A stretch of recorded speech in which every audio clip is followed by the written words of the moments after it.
Unang-una, ako po yung nagtataka, Ginoong Pangulo, pagka po pala si Senator Ping Lacson ang magdi-deliver ng privilege speech, wala pa po tayong nate-take up na kahit ano. Siya pala'y masyadong special dito sa chamber natin. Kasi po, pagka kami, lalong-lalo na ako, minsan patatapusin na lahat muna. Aabot po ng halos alas 7 hanggang alas 8 ng gabi. Kaya kung minsan po, pag ako nagdi-deliver ng speech, wala na si Senator Lacson. Ganun po pala siya ka-importante. Majority Leader, I think you should answer that particular Yes, Mr. President, statement.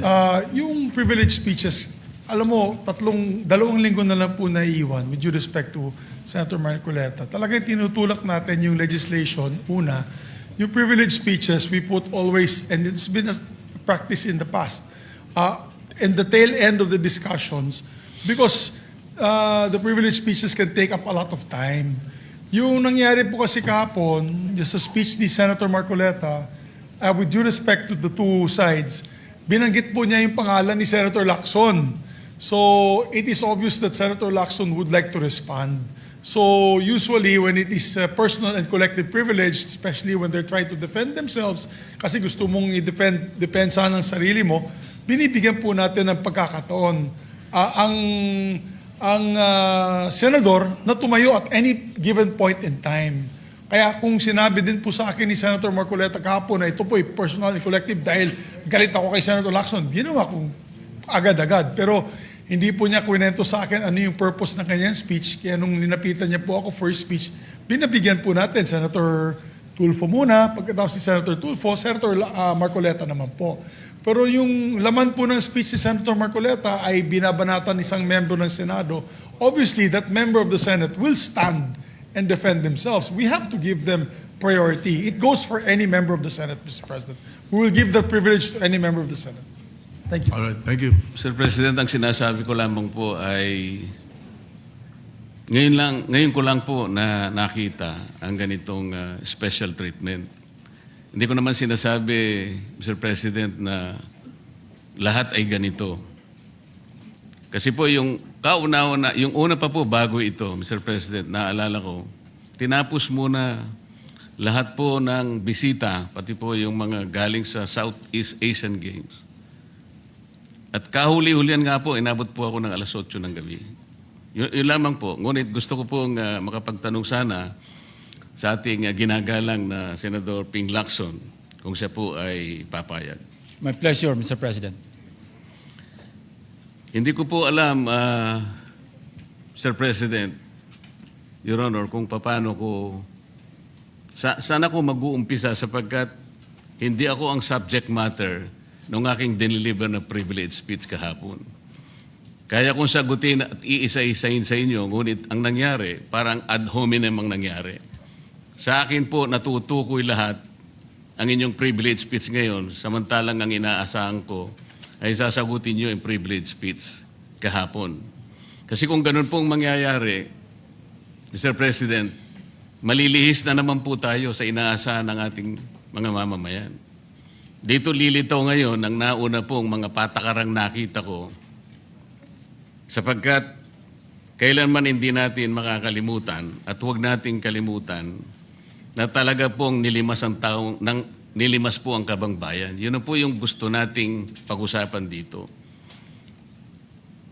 Kung sasagutin ko po ng isa-isa ang ibinibintang po ninyo sa akin, maliliis na naman po ang pinag-uusapan na kailangan na po ng taong bayan na malaman na po ang katotohanan.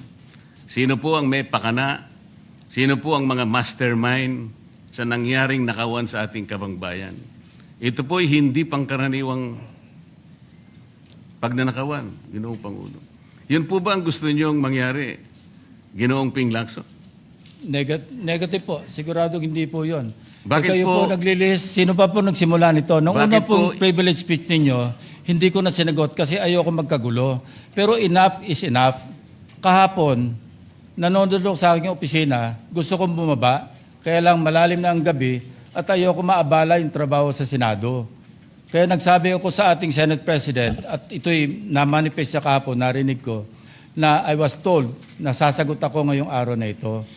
Wala pong gustong maglihis sa usaping flood control. Ako nga po, very passionate po ako dyan, mulat sa pool. Wala po kayo rito. Ako po'y talagang lumalaban sa korupsyon. Pagdating sa national budget, pagdating sa lahat ng usapin, hindi nyo po matatawaran ang aking hangarin, maituwid ang lahat ng katiwalian dito sa ating bansa dahil hindi po tayo muusad. Pero enough is enough. Patuloy po kayo sa pag-atake sa akin. Balikan nyo po, res ipsa loquitur. Andyan po lahat eh. Wala po ko inimbento. Salita nyo po lahat yan eh. Sabi nyo, iniinsulto ko kayo. Sagutin nyo po. Totoo po ba o hindi yung ating napanood sa mga video? Totoo po ba o hindi yung aking mga binanggit? Tapos na po kayo. Tapos na po.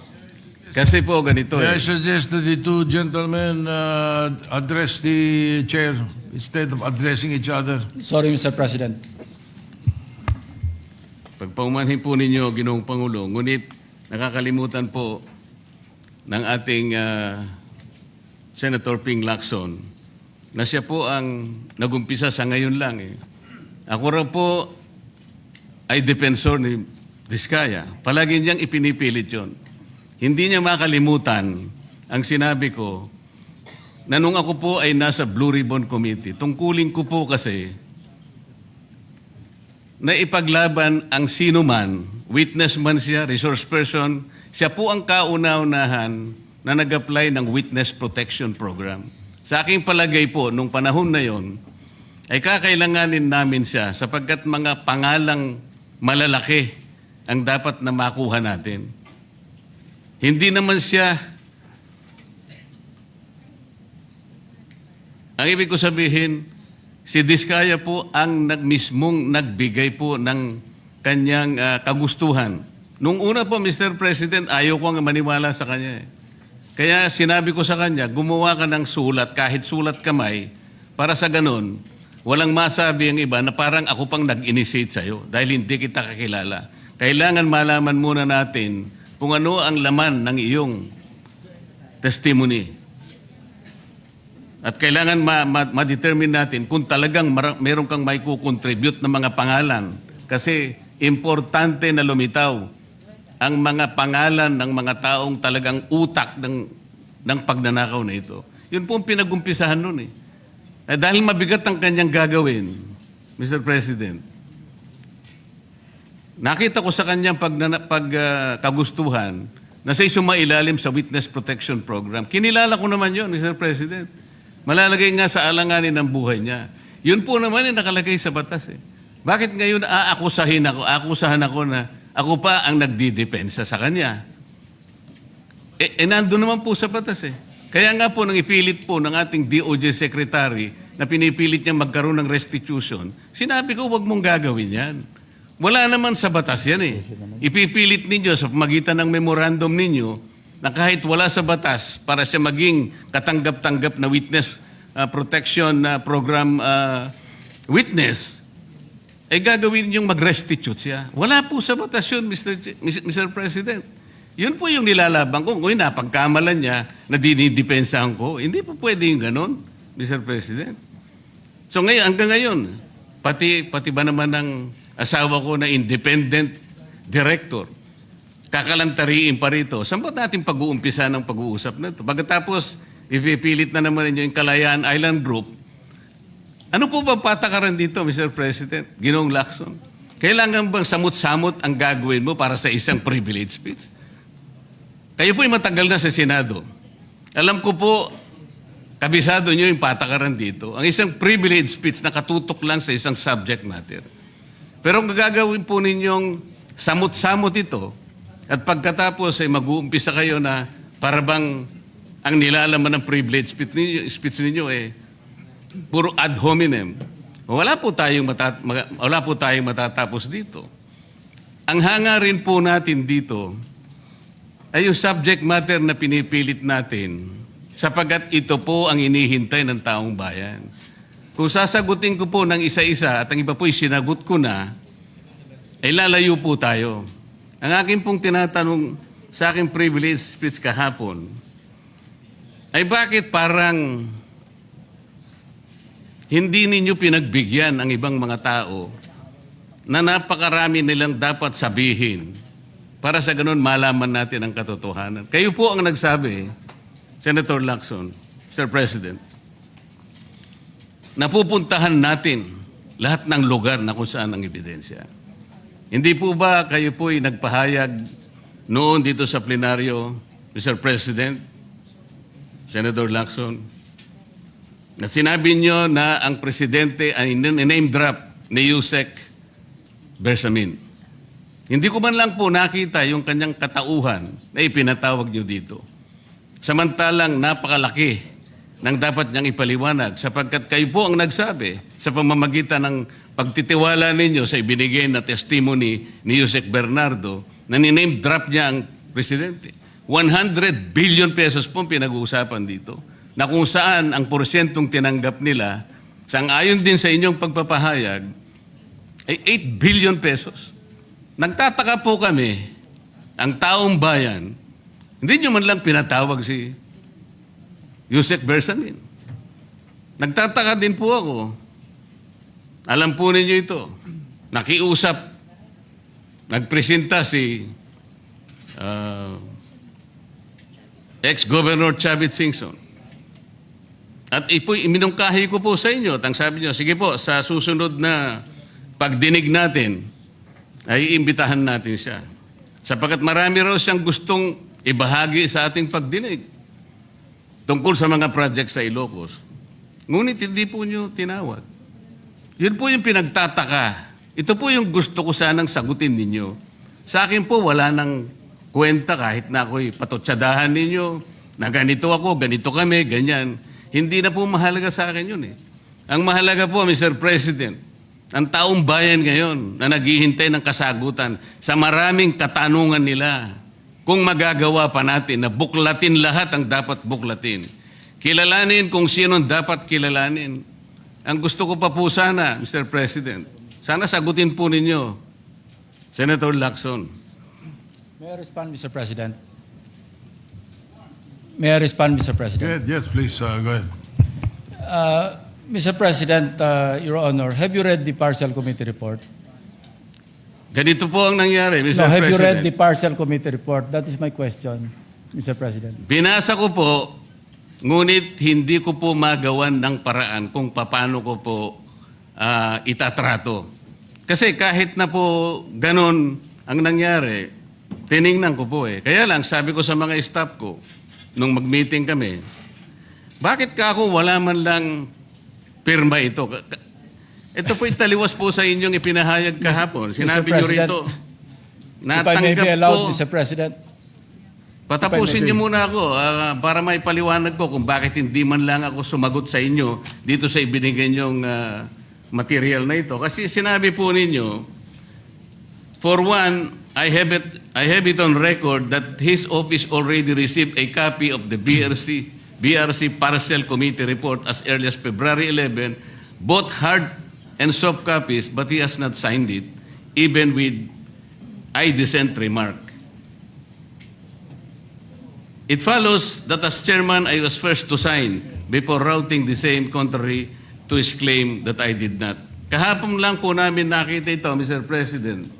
Pero hawak ko po dito yung ipinrint naming kopya na nakuha lang namin sa isang link sa PDF document. Kami lang po nag-print nun. Wala pong pirma. Mr. President, we assume that it came from the office of Senator Lacson or probably from the Blue Ribbon Committee. I would not assume otherwise. So sabi ko, kung walang pirma ito, wala man lang covering letter, ano bang gagawin namin dito? Gagawin ba nating banderitas ito? Ganun po ba yung pagbibigay ng isang importanteng dokumento? Kung inaakala po yung importante ito, eh bakit wala naman pong pirma man lang? Sa akin palagay, hindi po ganun ang pagtrato sa amin bilang miyembro ng Blue Ribbon Committee. Dapat man lang sana, kahit na initial nyo lang po at meron siguro kayong instruction doon, anong gagawin namin dito? Now, before Senator Lacson responds, will you answer the question? Did you read it or not? That was the question. Yes, Mr. Are President. you ready? Okay, Senator Lacson, go ahead. Yes, Mr. President. I mentioned it in my privilege speech. Binigyan po natin ng tikitigis ang kopya na may watermark ng kanilang opisina. Una, nagkaroon po tayo ng isang masamang experience na nag-leak yung nauna ng ni-route na committee report. So naisip namin, para matunto natin kung saan opisina manggagaling ang leak, bigyan natin ng tikitigis ang kopya. Hindi po talaga pipirmahan yun kasi advance copy po yun eh. Nasabihan po namin ang kanilang mga staff na kapag ready na sila na pumirma at nabasa na nila, hudyatan nila kami, ipapadala namin yung physical or yung hard copy. Nandun po yung signature page, nakapirma po ako doon. Hindi ko po pwede ikalat yon nang wala akong pirma kasi ako yung chairman. Hindi niyo po narinig yung aking paliwanag sa aking privilege speech na talagang walang pirma yung aming ikinalat sa bawat miyembro. Dahil yon para lang mapabilis kasi 400 pages po, alam ko magtatagal mabasa. So para simultaneously, isipin niyo po Mr. President, kung isang kopya lamang yon na aking igagala sa 17 o 20 miyembro ng Blue Ribbon Committee, isang taon po, baka hindi pa tapos mabasa. So gumawa kami ng nag-devise po kami ng isang pamamaraan para simultaneously, sabay-sabay nila mabasa with the advice to their staff na kapag nabasa na at ready ng pumirma, sabihan kami, dadali namin yung kopya na mayroong signature page at sa kanila pipirmahan. Katunayan kahapon po si Senator Bam Aquino. Binigyan namin sa kanya yung may signature page at pumirma siya. Hindi po matatapos kung yung 467 yata na pages, iisa-isahin namin iikot. Mahirap po.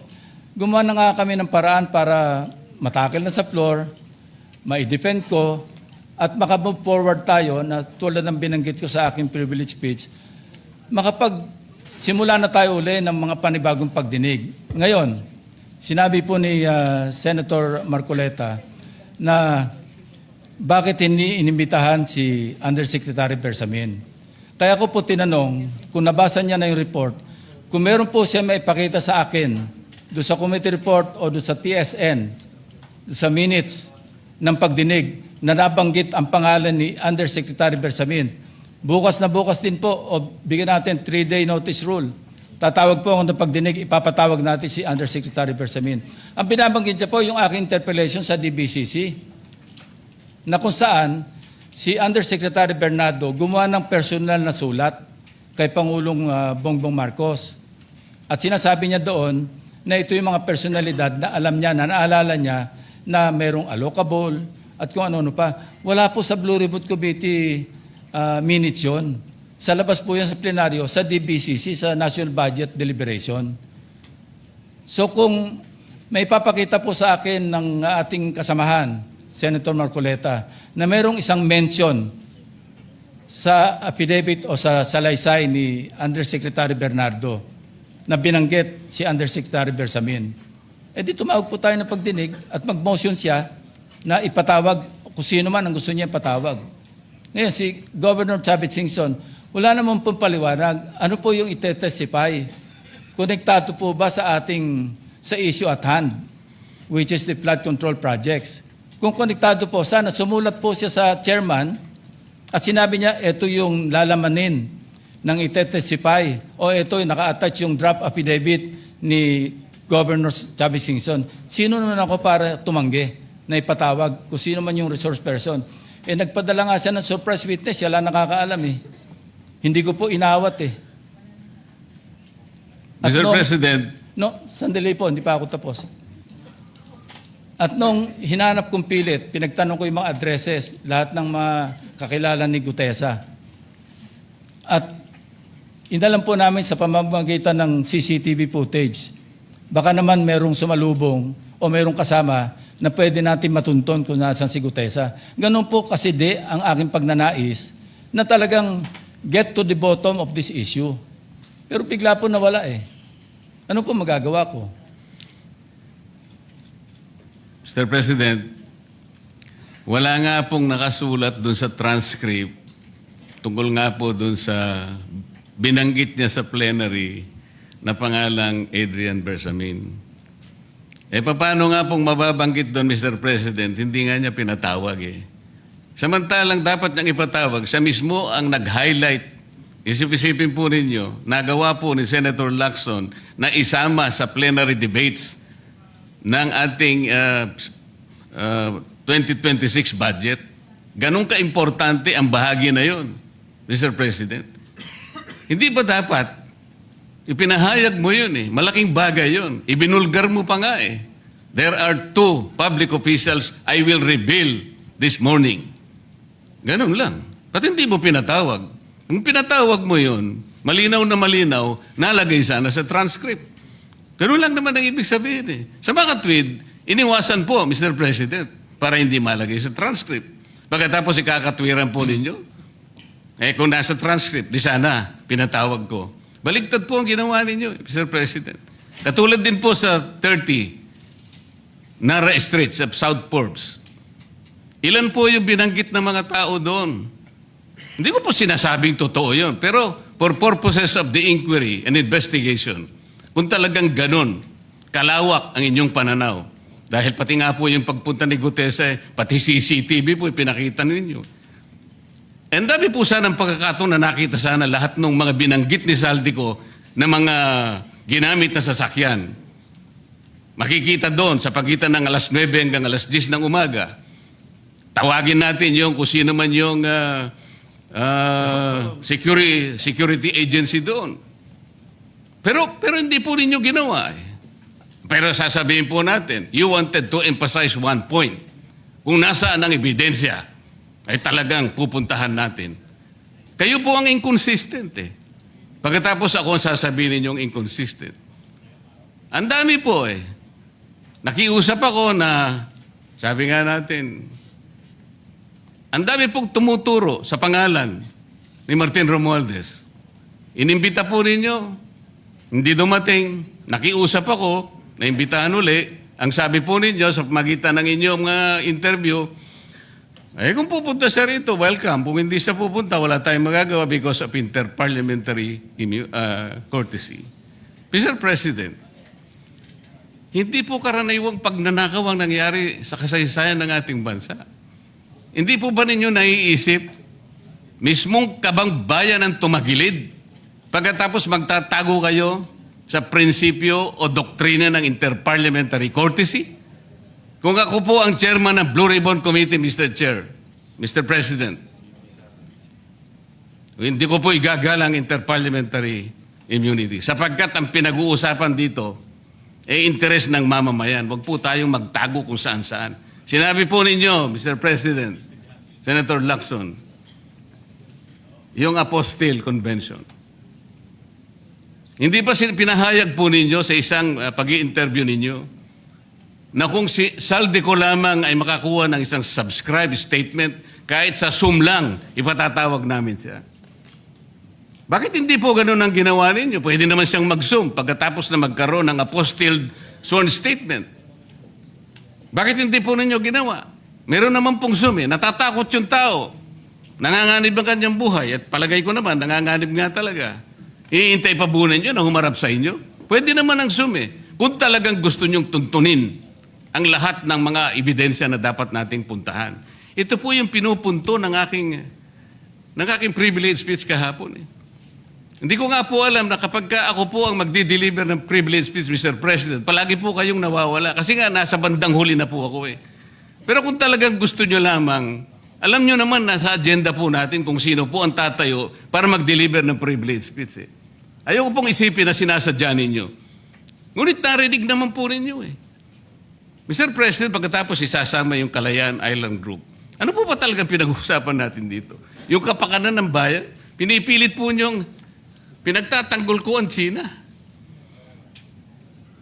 Sa March 12 po, Mr. President, Senator Lacson, sana po may panahon kayo sapagkat ipinatawag ko sa magitan ng isang resolution at ito po ay alam na ni Senator Erwin. Pinatawag ko po ang NAMRIA, pinatawag ko po ang Philippine Coast Guard, Philippine Navy, ang DFA, pinatawag ko rin po si Justice Carpio at saka yung professor sa UP. At kung sino man po ang interesado, Pero once and for all, malaman po natin dito kung sino ang sinungaling, kung sino ang makatsina, kung sino ang naggagaling-galingan at nagpapanggap na expert in international law. Sana po, Senator Lacson, nandun po kayo. Mr. President, may we hear from the chairman of the Foreign Relations Committee because his name was mentioned. May I just confirm if indeed he will call for a hearing and invite those people mentioned, Mr. President, with due respect. Well, as requested, if you would like to respond, Senator Erwin Tulfo. Thank you, Mr. Chair. This morning, I have received a letter from the Department of Foreign Affairs citing that they cannot attend, including NAMRIA, Mr. Chair, and we have already written to the various chiefs of staff of the members of the Committee on Foreign Affairs. They cited, including NAMRIA, that they cannot attend because of the fact that it is a matter of national security, Mr. President.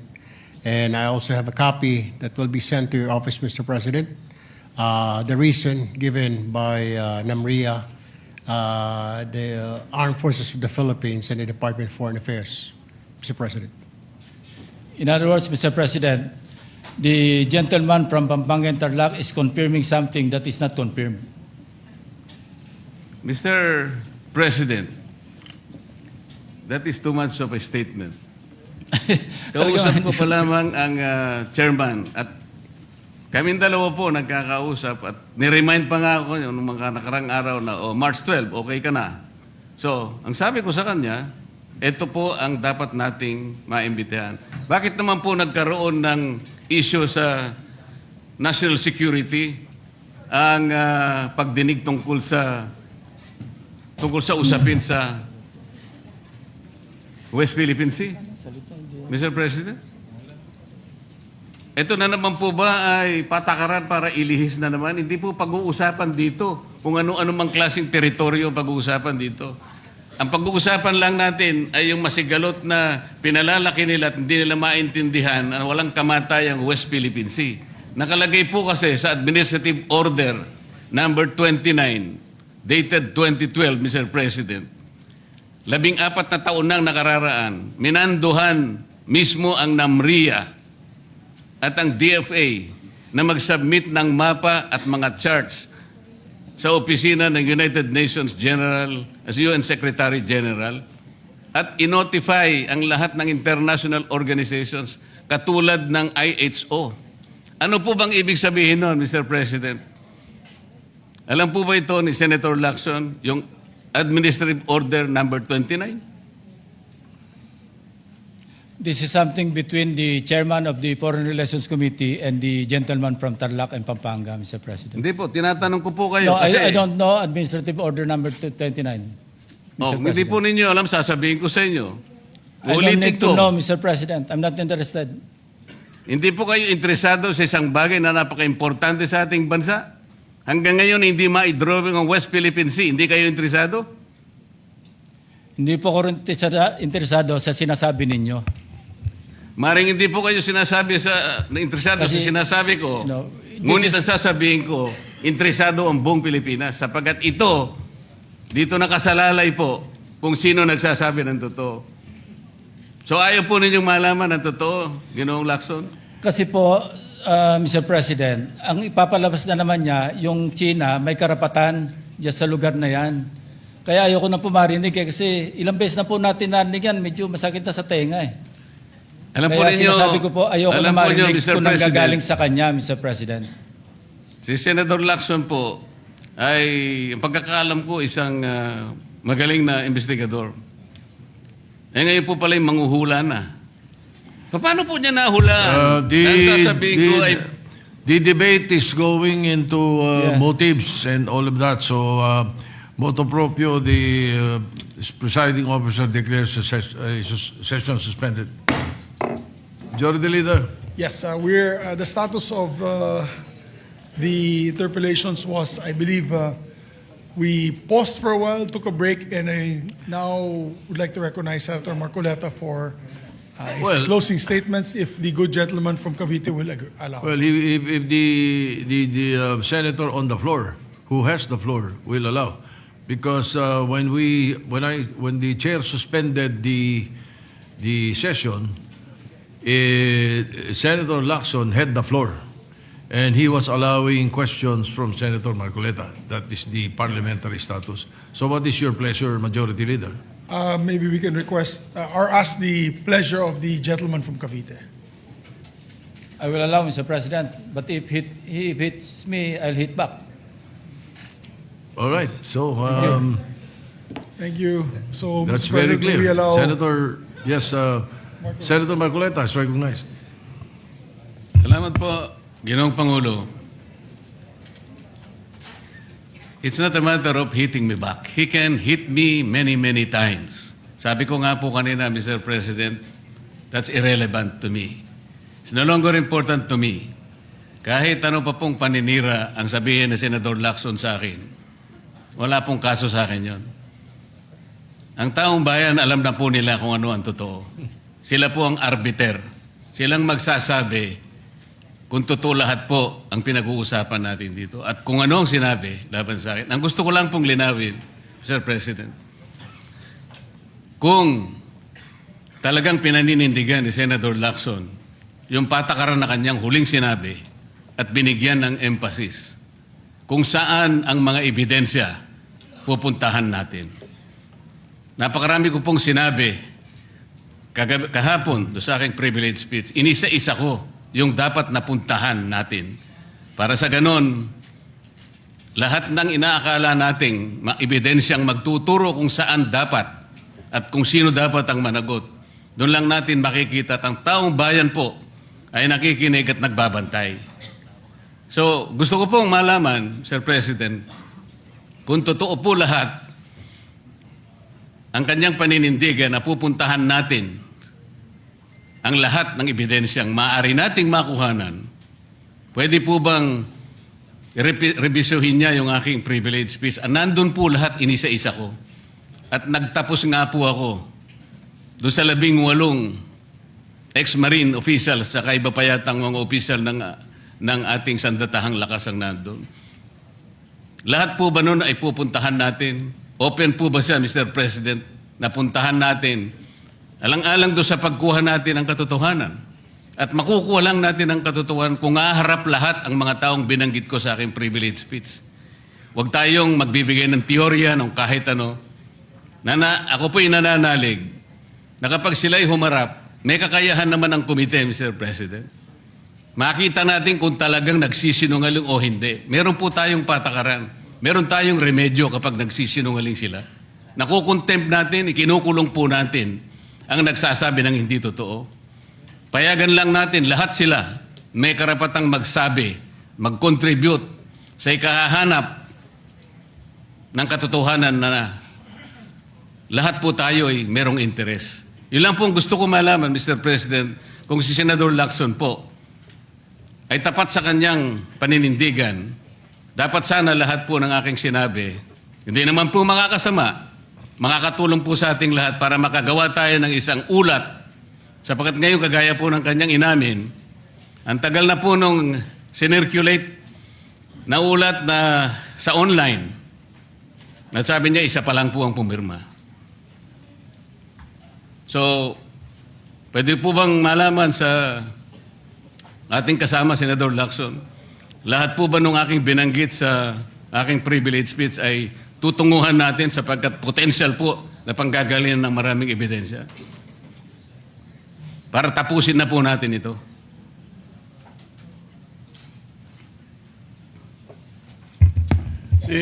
Senator Lacson sat down. He no longer has the No, floor. Mr. President. Senator, the Majority Leader. Yes, para wala na daw gulo, di pang lalaking gulo, binulungan ako ni Senator Lacson. Yes daw. Kailan po kaya, Mr. President, mag-uumpisa? Ay, hindi ko na po alam yun.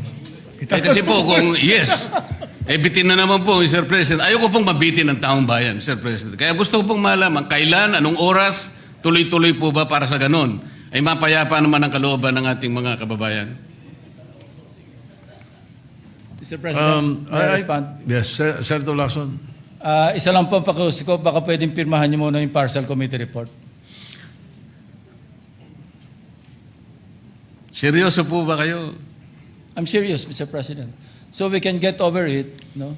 Because that is a partial. Move forward. Yes, that's a Partial, and then you can move forward to the next one. That is But, correct, Mr. President. Paano ko po Yes, but, pipirmahan ang again, isang partial report, Mr. President? Ang gusto ko makumpleto muna, kaya nga po ako'y nakikiusap, puntahan po natin ang mga potential areas of evidence. Kung payag naman po kayo, umuuna kayo, tinatanong ko lang ngayon, meron na po ba tayong schedule? Sana mo po, kahit weekly lang, Mr. President, tapusin na po natin ito. I believe that the Committee on Rules should tackle that particular question because today I found out that those members, those so-called ex-military soldiers that you're mentioning and the people behind it, some members of Congress filed a case of cyber libel on them. And therefore, I think the Committee on Rules should check first whether we can call a hearing on that particular issue kung ganong merong kaso at meron ongoing case. Ginong So Pangulo, I suggest that your question and the privilege speech and the ensuing debates thereafter be referred to the Committee on Rules. I would like to entertain a motion to that effect, Mr. Majority Leader. I don't think we can answer the question of Senator Marcoleta now because of that particular issue. Yes, Mr. President. dahil po ba, Mr. President, merong nagsampa ng demanda doon sa mga taong inakala nating makakatulong sa atin? Magiging sagwil na yon para hindi natin sila tawagin. So, ibig sabihin pwede palang i-demanda na lang at ang gustong magkukusa na pumunta rito, tapos na tayo. I cannot answer your question. That's the reason I'm saying that we should ask the Committee on Rules to rule on that. You can be right, you can be wrong. But I do not want to answer you and tell you that you are right and that we could do that. It's Kaya nga better po. that we have the Committee on Rules decide. You are a member of the Rules Committee. Why don't you take it up? That is the best thing to do. And not belabor the issue. Majority Leader. Mr. President, I'm not belaboring the issue kasi po sumagot na si Senator Lacson. May pagpayag na po. So wala na pong problema doon. Ang pinag-uusapan na lang para malinawan, schedule na lang po hinihingi ko. Yes, he has not given the schedule yet, and he might even think of checking with the Rules Committee first on whether we can do that right away or not. Salamat po, Ginoong Pangulo.